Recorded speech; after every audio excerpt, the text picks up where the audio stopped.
પ્રકરણ 4 છે સમતલમાં ગતિ. સમતલમાં ગતિ છે એ આગળ જે જોયું સુરેખ પથ પર ગતિ હતી. સુરેખ પથ પર ગતિનો સીધો અર્થ થશે કે એક જ પરિમાણમાં ગતિ થાય છે. સમજો x અક્ષમાં ગતિ થતી હતી તો x અક્ષના જ ગતિનું વર્ણન આવ્યું હતું. હવે એવી જ રીતે y અક્ષમાં ગતિ હતી તો y અક્ષની ગતિનું વર્ણન હતું. પણ હવે x અને y અને x y z એવી રીતે ત્રણ ભેગી અક્ષો કરી અને એની ગતિ પાસે વાત કરીએ છીએ. જેમ કે આપણે સમજો કોઈ કાર સીધા રસ્તા ઉપર જાય છે તો એની એક પરિમાણિક ગતિ છે. એનો અભ્યાસ આપણે આગળના ચેપ્ટરમાં કર્યો છે. મુક્ત પ્રદાન કરાવીએ છીએ, જેમ કે કોઈ પથ્થરને અહીંથી મૂકી દેવામાં આવે તો એ નીચે આવે છે તો એની ગતિનો અભ્યાસ પણ આપણે આગળના ચેપ્ટરમાં કર્યો હતો. પણ ધારો કે કિક મારીને ઉછાળેલો ફૂટબોલની ગતિ, તો એનું કોઈ એક રેખા ગતિ નથી, એ આમથી આમ ગતિ થાય છે. તો આ પ્રકારની જ્યારે ગતિની વાત આવે તો એને આપણે એક રેખા ગતિ ના કહી શકીએ. તો એવી ગતિ માટે આપણે છે એ આ ટાઈપના અભ્યાસ સમતલની ગતિનો અભ્યાસ કરવો પડશે. તો સમતલની ગતિમાં સૌથી પહેલા અગત્યનો પોઈન્ટ આવે છે સદિશ. સદિશ એક એટલો ઇમ્પોર્ટન્ટ પોઈન્ટ છે કે જે આપણે 12th ની અંદર જોવા જઈએ તો પહેલા 3-4 પહેલા બીજા ચેપ્ટર અને સાથે પહેલું ચેપ્ટર ખાસ ગણી શકીએ. પહેલું ચેપ્ટર છે અને એના પછી ચુંબકત્વનું 4થું 5મું ચેપ્ટર. આ બધા ચેપ્ટર છે એમાં વેક્ટરનો ખાસો એવો ભાગ રહ્યો છે. આના પછી 11th માં જ તમને જોશો તો આગળ ન્યૂટન લો ઓફ મોશન, પછી આગળ જોશો તો એનાથી રોટેશનલ મોશન, અને એનાથી આગળ જોવા જઈએ તો જે દોલનોની વાત આવશે. આ બધા ચેપ્ટરમાં વેક્ટરનો બહુ જ ઇમ્પોર્ટન્ટ ભાગ રહેલો છે. સદિશનો મહત્વનો ભાગ છે. તો સદિશને પહેલા પરફેક્ટ ક્લિયર કરવાના છે. સદિશની અંદર જો કઈ ના કઈ ખામી રહેશે તો આગળના ટોપિકમાં સમજવામાં આપણને ઘણી બધી ભૂલો રહેતી હોય છે. તો બેઝ વસ્તુ બતાવું છું, સદિશને પરફેક્ટ રીતે પ્રિપેર કરી અને આપણે સમજી લઈએ છીએ. હવે આપણો પહેલો ફર્સ્ટ ટોપિક આની અંદર સદિશ સમજવાનો રહેશે અને ત્યારબાદ સમતલમાં ગતિના સિદ્ધાંતો છે એની આપણે વાત કરીશું. તો સદિશનો ટોપિક આપણે ચર્ચા કરીએ છીએ. હવે એમાં સૌથી પહેલા મેં જેમ હમણાં તમને વાત કરી એ પ્રમાણે આપણે અત્યારે સદિશની વાત કરી અને સદિશ અદિશની માહિતી આપીએ છીએ અને ત્યારબાદ એના વિશે ડિટેલમાં વાત કરીશું. આજે આપણે સદિશ ટોપિકની ચર્ચા કરીએ છીએ. હવે સદિશ ભૌતિક રાશિઓની વાત કરીએ તો હું માનું ત્યાં સુધી ભૌતિક રાશિને આપણે બે પ્રકાર ગણીએ છીએ. એક આવશે સદિશ ભૌતિક રાશિ, બીજી આવશે અદિશ ભૌતિક રાશિ. હવે સદિશ ભૌતિક રાશિમાં જોવા જઈએ તો એની પાસે દિશા અને મૂલ્ય બંને જોવા મળશે. અદિશ ભૌતિક રાશિ એક એવી ભૌતિક રાશિ જેના વર્ણન કરવું હોય તો એના ફક્ત એનું મૂલ્ય હશે તો આપણે ચાલી શકીએ છીએ.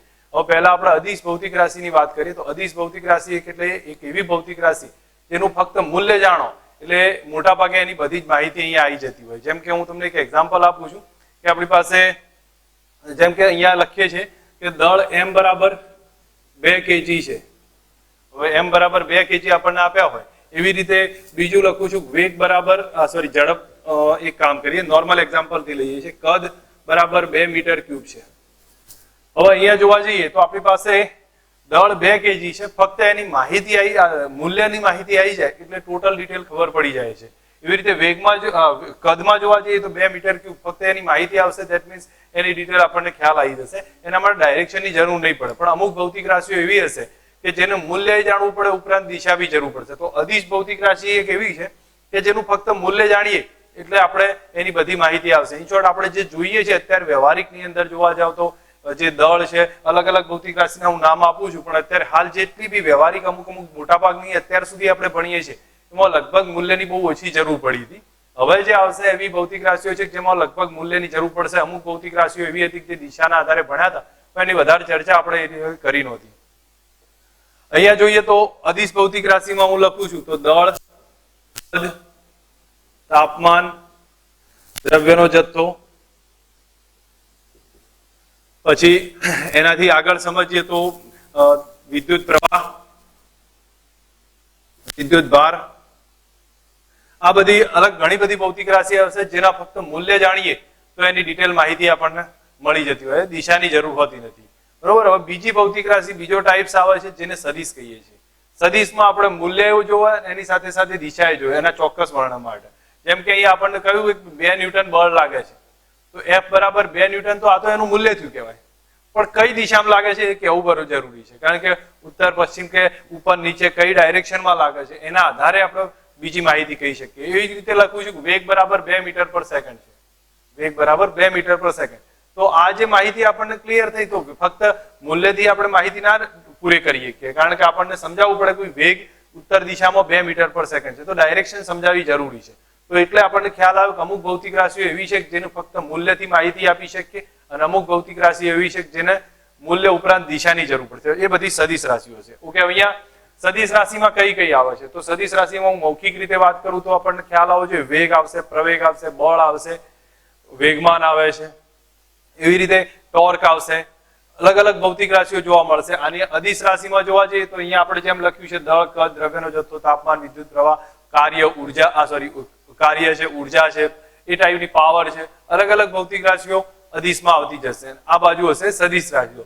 હવે ઇન શોર્ટ આપણે સમજવા જઈએ તો આ બંને ભૌતિક રાશિઓનું વર્ણન લખાય છે કઈ રીતે તો આપણે ચેક કરીએ તો અદિશ ભૌતિક રાશિ હોય કોઈ પણ તો અદિશ ભૌતિક રાશિને એના ફક્ત મૂલ્ય વડે બતાવી શકીએ છીએ. જેમ કે અહીંયા આપણે કહીએ કે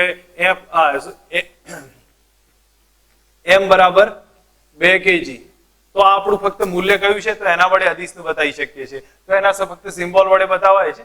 અને જો સદિશનું બતાવ્યું હોય જેમ કે બળ f દર્શાવવું હોય તો એ વખતે એના માથા ઉપર તીર મૂકવામાં આવશે અથવા પછી ગાંઠો f કરવામાં આવશે. આ જે f કર્યો છે એના કરતા ગાંઠો હશે. આ ટાઈપે એનો સિમ્બોલ બતાવવામાં આવશે. હવે આ સદિશનું જે મૂલ્ય છે એનું વર્ણન કઈ રીતે કરાય? જેમ અહીંયા આપણે 2 kg સીધું લખી દીધું છે તો આનું બળનું મૂલ્ય છે એને કઈ રીતે વર્ણન કરે? તો બળના મૂલ્યને સીધો એકલો f એ બતાવો. નોર્મલ રીતે એકલો f, ગાંઠો f હશે એ સદિશના રૂપે કહી દીધું, નોર્મલ f હશે એનું મૂલ્ય થઈ જશે. બરાબર, માનાંકમાં f પણ કહી શકાય. માનાંકમાં સદિશ f વડે પણ દર્શાવી શકીએ છીએ. આ રીતે એનું વર્ણન કરી શકીએ છીએ. એક તો સદિશના ઉપર માથા ઉપર સિમ્બોલ એરો મૂકી અને એને દર્શાવી શકીએ અથવા પછી એના મૂલ્ય બતાવવું હોય તો એને માનાંકમાં અથવા એકલો f વડે પણ બતાવી શકીએ. એવી રીતે વેગમાં આપણે જોવા જઈએ તો સદિશ આ રીતે પણ બતાવાય અને મૂલ્યની વાત કરીએ તો એકલો v પણ કહેવાય અથવા માનાંકમાં v બાર પણ કહેવામાં આવશે. બરોબર, ડિટેલમાં એની વર્ણન આવશે.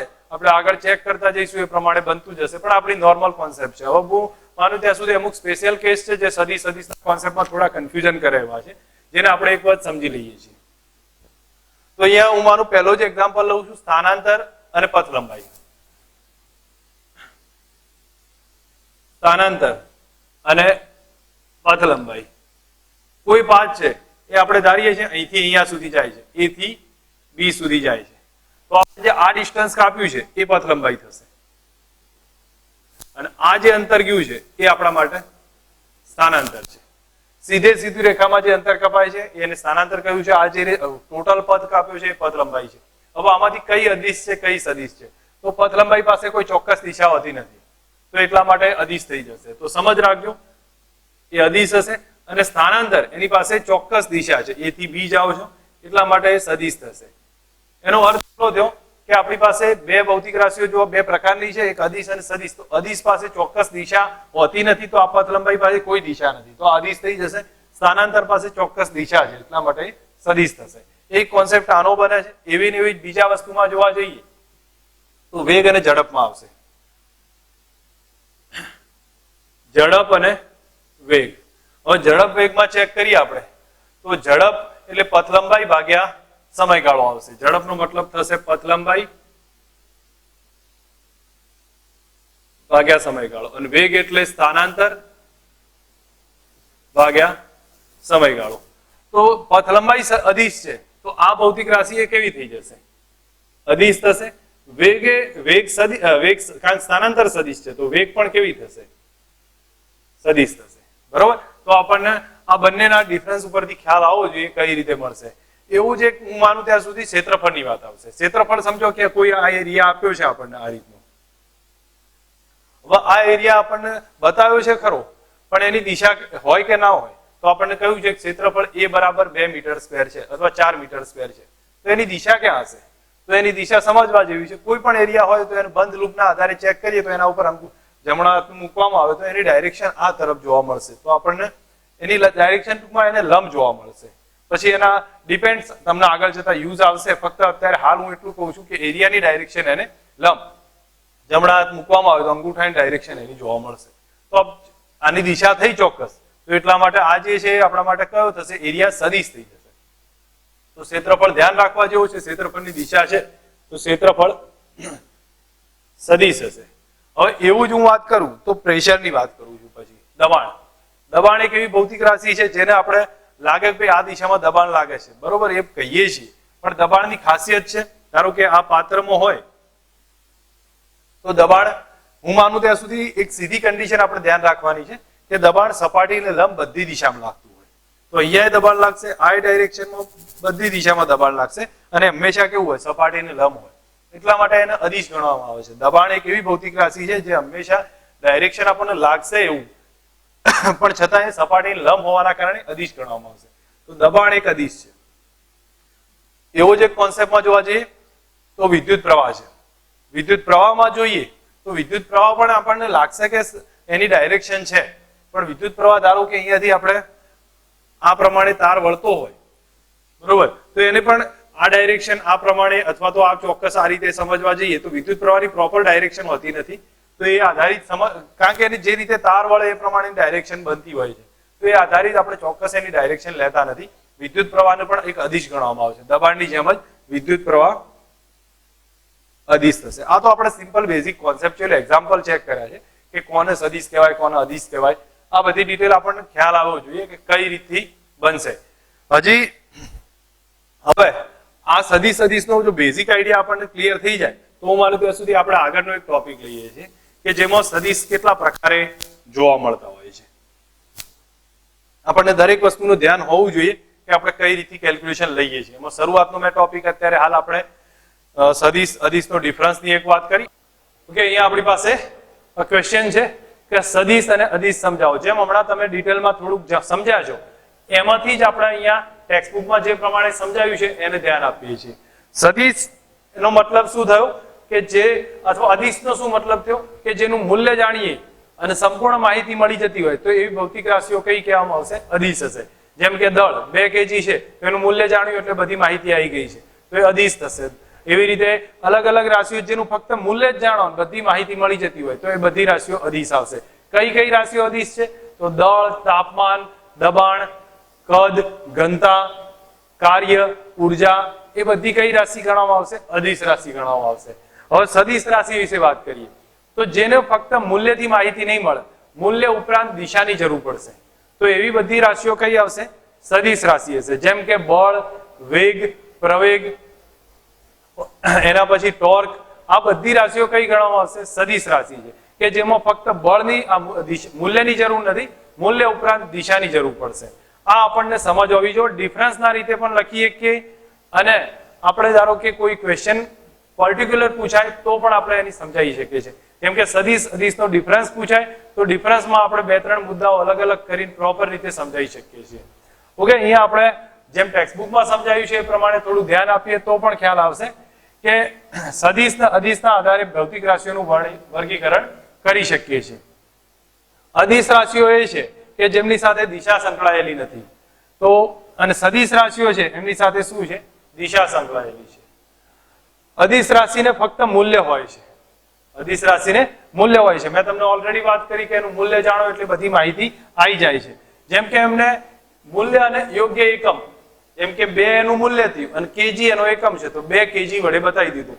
2 એનો એકમ થયો, સેલ્સિયસ એનું મૂલ્ય, સોરી 2 એનો મૂલ્ય છે અને સેલ્સિયસ એનો એકમ છે તો 2 સેલ્સિયસ વડે બતાવી શકીએ છીએ તાપમાનને. તો એવી રીતે અહીંયા બતાવ્યું છે કે સદિશ રાશિને ફક્ત મૂલ્ય હોય છે તો એને યોગ્ય સંખ્યા અને એકમ, મૂલ્યની યોગ્ય સંખ્યા અને એકમ સાથે દર્શાવી શકીએ. જેમ કે પથ લંબાઈ, દળ, તાપમાન, સમય, બરોબર, આ બધી રાશિઓ કઈ છે? અદિશ રાશિ છે. અદિશ રાશિ છે એને સામાન્ય બીજગણિતની રીતે જ રજૂ કરાય છે. એમાં કોઈ વધારે આવતું નથી. સરવાળા બાદબાકી બધા બીજગણિતની રીતે જ કરી શકીએ છીએ. હવે એમને એક ઉદાહરણ આપ્યું છે. ઉદાહરણમાં જો લંબાઈ એટલે કે પથ લંબાઈની વાત થાય છે.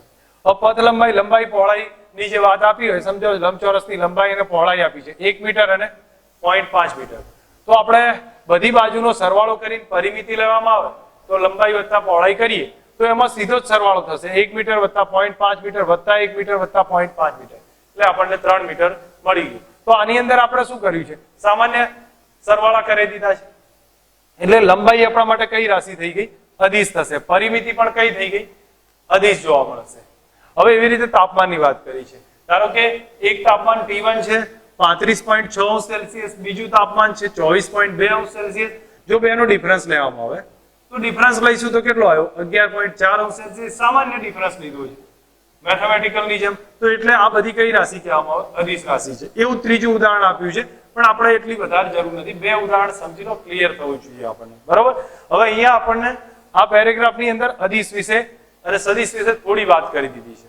આપણે અહીંયા આને એકવાર રિવિઝનમાં લઈએ છીએ તો દરેક જણાને ખ્યાલ આવવો જોઈએ કે અદિશ શું કહેવાય છે, સદિશ કોને કહેવાય છે. તો અહીંયા મેં તમને પહેલા વાત કરી કે અદિશ એક એવી રાશિ છે જેનું મૂલ્ય જાણવાથી બધી માહિતી મળે છે. સદિશ દિશા સાથે સંકળાયેલી છે અને અદિશનું ફક્ત મૂલ્ય હોય છે. તો એનું મૂલ્ય લખવાનું અને એની સાથે યોગ્ય એકમ બતાવી દો એટલે એની માહિતી મળી જશે. જેમ કે કઈ કઈ વસ્તુઓ છે તો અહીંયા જો પથ લંબાઈ, દળ, તાપમાન, સમય, દબાણ એ બધા જ કયા કહેવામાં આવશે? અદિશ ભૌતિક રાશિ. એના સરવાળા બાદબાકી કઈ રીતે થાય? તો સામાન્ય સરવાળા ગુણાકાર બાદબાકી જે બીજગણિતની મેથડ છે એનાથી થઈ જશે. જેમ કે ઉદાહરણ આપી દો કે એક લંબચોરસ છે, એની લંબાઈ 1 મીટર છે, પહોળાઈ 0.5 મીટર છે, તો એની પરિમિતિ કેટલી થાય? તો સરવાળો કરી દો એનો 1 મીટર વત્તા 0.5 મીટર વત્તા 1 મીટર વત્તા 0.5 મીટર કેટલો થઈ જશે? 3 મીટર થશે.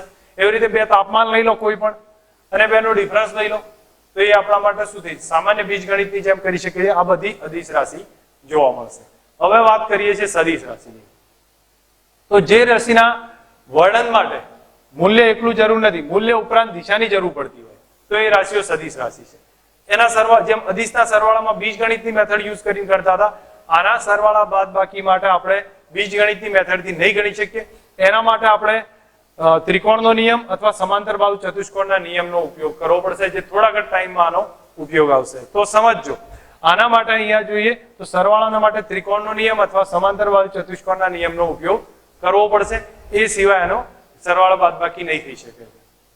હવે એના પછી આપણને ઉદાહરણ આપ્યા છે. કયા કયા? તો બે વસ્તુ હોય એની પાસે, મૂલ્ય હોય, યોગ્ય દિશા પણ જોવા મળશે. તો મૂલ્યની સાથે એકમ લખવાનો ને એની યોગ્ય દિશા આપવાની છે.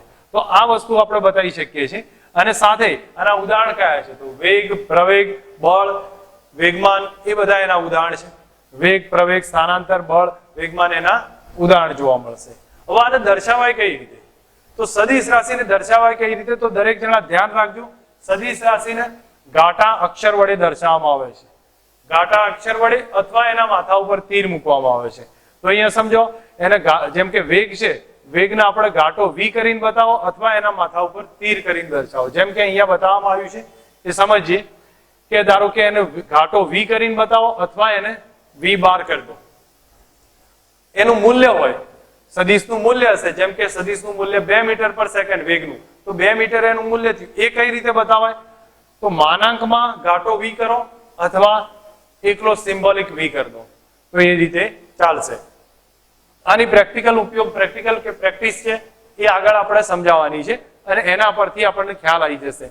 તો જુઓ, જેમ કે ઘાટા અક્ષર કરવામાં આવે તો એ બધા જ શું રજૂ કરશે? સદિશ રજૂ કરશે. જ્યારે એમના મૂલ્ય લખવા હોય તો ઘાટા અક્ષર નહીં, સાદા અક્ષર લખી દઈશું તો એ શું બતાવશે? એના મૂલ્ય. ઘાટા ના લખવા હોય તો આપણે શું કરી દેવાનું? એના માથા ઉપર તીર બતાવવાનું, એટલે આપણને સદિશની રિપ્રેઝન્ટ કરી દેશે.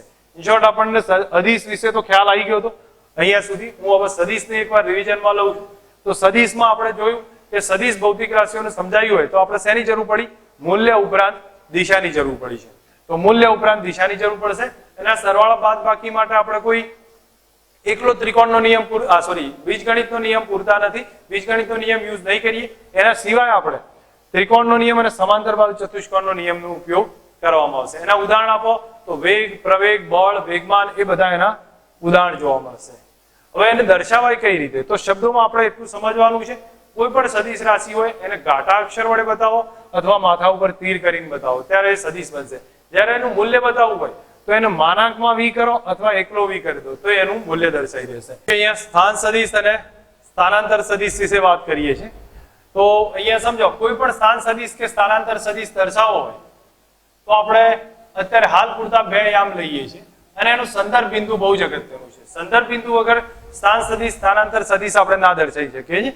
X અને Y યામ છે અને એનું એક સંદર્ભ બિંદુ લીધું છે. હવે ધારી લઉં છું કે કોઈ કણનો ગતિમાર્ગ આ રીતનો છે, કોઈ કણનો ગતિમાર્ગ આ ટાઈપનો બતાવ્યો છે. તો t બરાબર 0 સમય અથવા t સમયે કણ P ઉપર છે. t સમયે ક્યાં છે? કણ P ઉપર છે. અને t' સમયે કણ ક્યાં જાય છે? P' ઉપર છે. ટી સમયે ક્યાં છે કણ? પી ઉપર છે અને ટી ડેશ સમયે કણ પી ડેશ ઉપર જાય છે. હવે એનો સ્થાન સદિશ બતાવવો હોય તો સમજ રાખો, ટી સમયે કણ પી ઉપર હોય તો સંદર્ભ બિંદુ અને કણનું સ્થાન એને જોડતા સદિશને સ્થાન સદિશ કહેવાય છે. તો સંદર્ભ બિંદુ અને કણનું સ્થાન એના જોડતા સદિશને સ્થાન સદિશ કહેવામાં આવશે.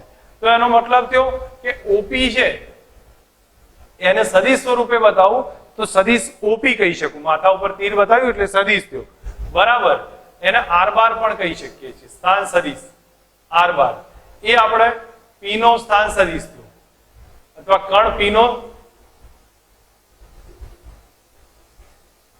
સ્થાન સદિશ થયો. કોની સાપેક્ષે? ઓ ની સાપેક્ષે. ચલો એક લખ્યું. હવે એવું જ ટી ડેશ સમયે કણ પી ડેશ પર જાય તો ઓ અને પી ડેશ એને જોડતી રેખા એને આપણે સ્થાન સદિશ કહીશું. તો ઓ પી ડેશ, તો ઓ અને પી ડેશ એને જોડતી રેખાને પી નો પી ડેશ નો સ્થાન સદિશ ઓ ની સાપેક્ષે, તો એને આર ડેશ નામ આપી દીધું છે. એને આપણે કહીશું કે પી ડેશ નો સ્થાન સદિશ ઓ ની સાપેક્ષ, પી ડેશ નો સ્થાન સદિશ ઓ ની સાપેક્ષ. હવે આ ડિટેલ આપણને ખબર પડવી જો કે આ જે ઓપી સદિશ આવ્યો એ પી નો સ્થાન સદિશ થયો, ઓપી ડેશ સદિશ આવ્યો એ પી ડેશ નો સ્થાન સદિશ, આ ટી સમય આ ટી ડેશ સમય. બસ આટલું સમજ આવી જશે. તો આને આપણે સ્થાન સદિશ વડે રિપ્રેઝેન્ટ કરીએ છીએ. હવે વાત કરવી છે મારે આનાથી થોડુંક ડિફરન્ટ પોઈન્ટ છે અને એની અંદર આપણે સમજવું છે કે સ્થાનાંતર સદિશ છે. તો આ સ્થાન સદિશની વાત કરી છે. હવે વાત કરું છું સ્થાનાંતર સદિશ.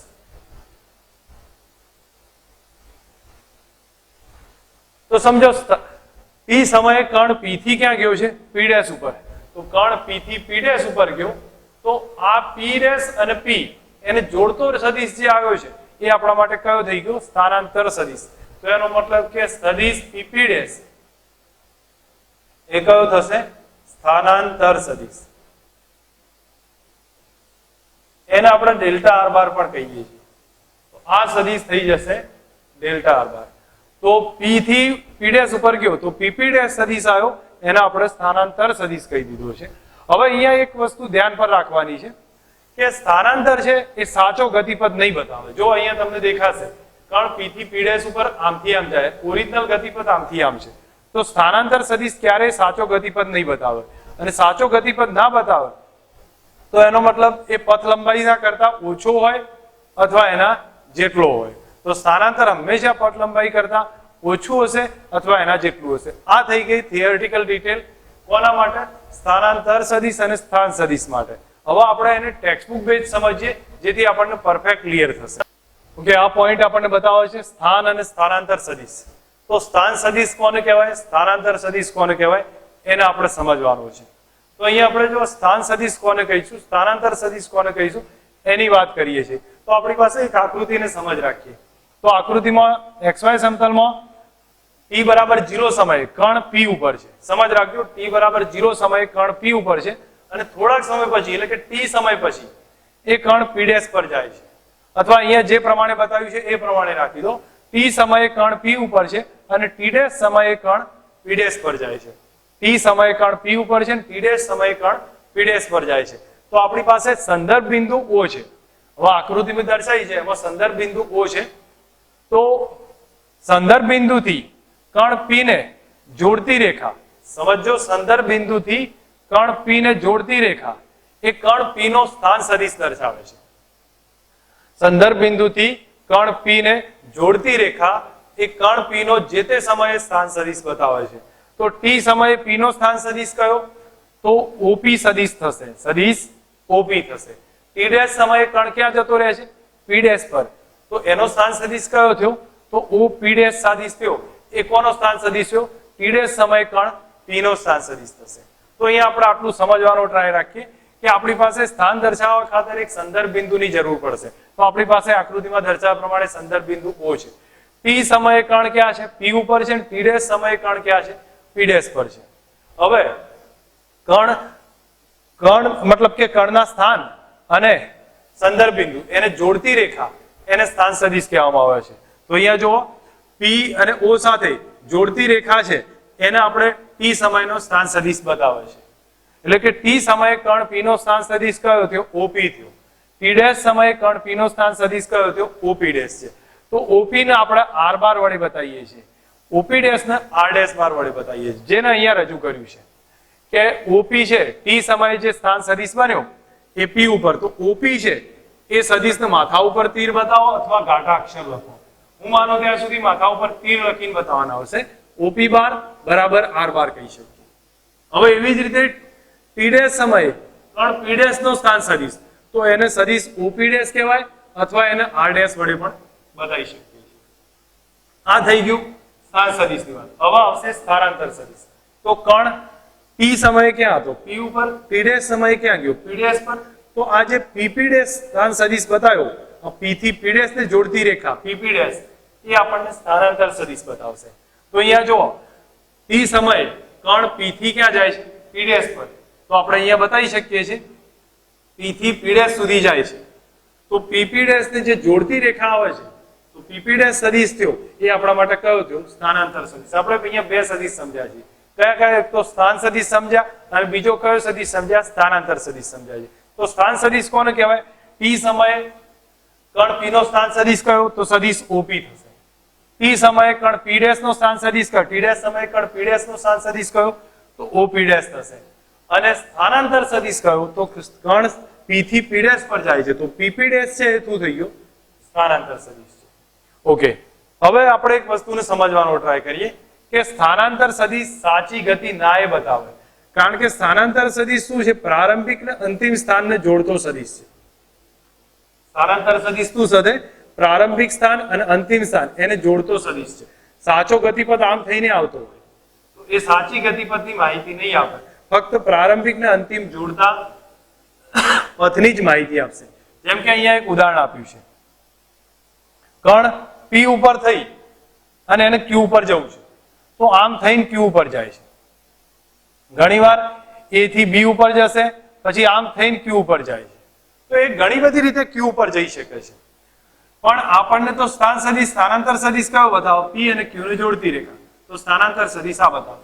એટલે સ્થાનાંતર સદિશ સાચો ગતિપથ નહીં બતાવે.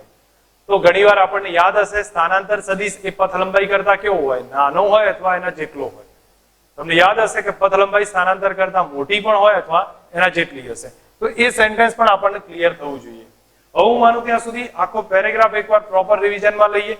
દરેક જણાને ક્લિયર સમજ આવી જો કે આપણે સ્થાન સદિશ અને સ્થાનાંતર સદિશ દર્શાવવા માટે એક સંદર્ભ બિંદુની જરૂર પડશે. હવે સંદર્ભ બિંદુ સમજીએ. ઓ આપણા માટે સંદર્ભ બિંદુ છે. તો પી સમયે કણ પી ઉપર છે, ટી ડેશ સમયે કણ ક્યાં જાય છે? પી ડેશ પર.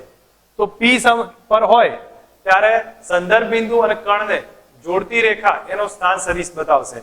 તો ઓપી છે એ ટી સમયે કણનો સ્થાન સદિશ થયો. એ જ કન્ડિશનમાં ઓપી ડેશ છે એ ટી ડેશ સમયે કણનો સ્થાન સદિશ થયો.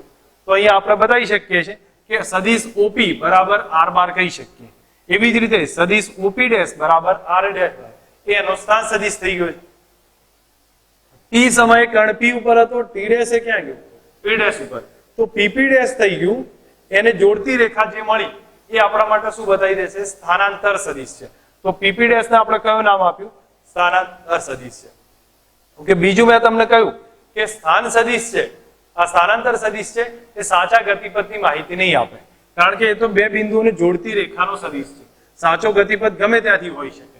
જેમ કે આવું કોઈ ઉદાહરણ લઈ લો, પી થી ક્યુ ઉપર જવું છે, તો પીક્યુ સદિશ તો આ થશે, પણ સાચો ગતિપથ આ છે. તો એ સાચા ગતિપથની માહિતી નહીં આપે. તો અહીંયા આપણને સમજાવવામાં આવ્યું છે. અને છેલ્લે આપણને એક સેન્ટેન્સ લખ્યું છે, કોઈ પણ બે બિંદુઓની વચ્ચે સ્થાનાંતર સદિશનું મૂલ્ય પથ લંબાઈ જેટલું અથવા એનાથી ઓછું હોય છે. મેં તમને ઓલરેડી કીધી કે પથ લંબાઈનું મૂલ્ય સ્થાનાંતર સદિશ જેટલું અથવા એનાથી વધારે આગળના ચેપ્ટરમાં આપણે વાત કરી ચૂક્યા છીએ. તો એ જ વસ્તુ આપણને સમજાવી છે. કે સદિશોના થોડા ટાઈપ્સની આગળ વાત કરીએ તો આપણી પાસે બે ભાગ એક ચેક થશે કે જેની અંદર આપણે સમજીએ કે સમાંતર સદિશ અને સમાન સદિશ. તો સમાન સદિશની હું વાત કરું તો આપણી પાસે એક એ બાર સદિશ છે, બીજો એવો જ સદિશ બી બાર છે. તો આ સદિશમાં જોવા જઈશું તો એમનું મૂલ્ય અલગ અલગ છે. મૂલ્ય એટલે એની લંબાઈ છે, એનું મૂલ્ય બતાવશે.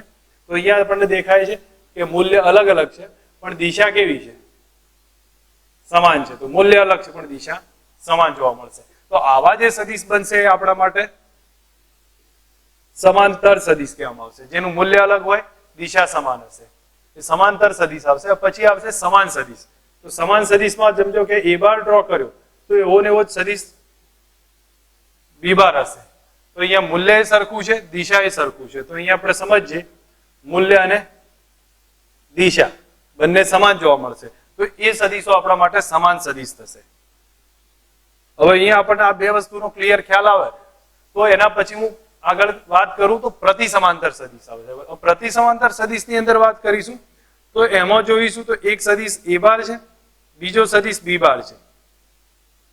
તો આપણે અહીંયા જોઈને ખ્યાલ આવે છે બેની દિશા કેવી છે?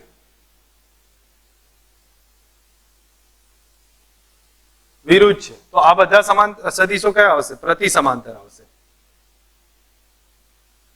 આપણને આટલો સિમ્પલ ખ્યાલ હોવો જોઈએ કે સમાંતર સદિશ કોને કહેવામાં આવશે? તો જે બે સદિશનું મૂલ્ય અને મૂલ્ય અલગ હોય પણ દિશા સમાન હશે, સમાંતર હશે, મૂલ્ય અને દિશા બંને સમાન હશે, તો એ સમાન સદિશ. અને પરસ્પર વિરુદ્ધ જોવા મળતું હોય તો એ આપણા માટે થઈ જશે પરસ્પર વિરુદ્ધ હશે તો એ આપણા માટે પ્રતિ સમાંતર સદિશ હશે. ઓકે, અહીંયા આપણને આટલો ખ્યાલ આવતો હોય તો હવે આગળની વાત કરું તો આગળના ટોપિકમાં હું અહીંયા એક બીજી વસ્તુ તમને ક્લિયર કરું છું કે જો અસમાંતર સદિશ કોને કહેવાય? તો જે સમાન શું કહેવાય કે સમાંતરે ના હોય ને પ્રતિ સમાંતરે ના હોય તો એ બધા સદિશો અસમાંતર કહેવાય. નોર્મલ લગભગ આ ટાઈપના સદિશો ઉપયોગ આવશે. તો જો સમાંતરે ના હોય અને પ્રતિ સમાંતરે ના હોય તો આ બધા સદિશો કયા કહેવામાં આવશે? અસમાંતર સદિશ આવશે. ઓકે, હવે એના પછી એક બીજો ટોપિક આપણે આવ્યો છે કે જેમાં કો ઇનિશિયલ સદિશ આવશે, જે પ્રારંભિક બિંદુ સરખું હશે. તો આવા સદિશો જ્યાંથી શરૂ થતા હોય તો એમનો પ્રારંભિક બિંદુ સમાન જોવા મળશે. જેમ કે એક સદિશ એ બાર અને આ સદિશ બી બાર છે તો આનું પ્રારંભિક બિંદુ કેવું છે? સરખું છે. તો એટલા માટે આ સદિશોને કો ઇનિશિયલ સદિશ કહેવામાં આવશે, જે આપણને ખ્યાલ હોવો જોઈએ. નેક્સ્ટ હવે આવશે બિંદુગામી સદિશો. બિંદુગામી સદિશ એટલે એક એવા સદિશ છે કે જે સદિશો એકબીજાને ક્રોસ થતા હોય તો એવા સદિશોને આપણે બિંદુગામી સદિશ કહેવામાં આવશે. જેમ કે આ એક સદિશ એ બાર છે, એક જ બિંદુમાં બધા ભેગા થતા હોય. જેમ કે બીજો સદિશ બી બાર છે, ત્રીજો સદિશ અહીંયા આ જ પોઈન્ટમાંથી નીકળતો સી બાર છે. તો આ બધા સદિશો એક જ પોઈન્ટે ભેગા થાય છે. તો આ બધા સદિશોને બિંદુગામી સદિશ કહેવામાં આવશે. કોઈ ઇનિશિયલમાં પ્રારંભિક પોઈન્ટ સરખો હશે, બિંદુગામીની અંદર બધા સદિશો એક જ બિંદુ પર ભેગા થતા હોય.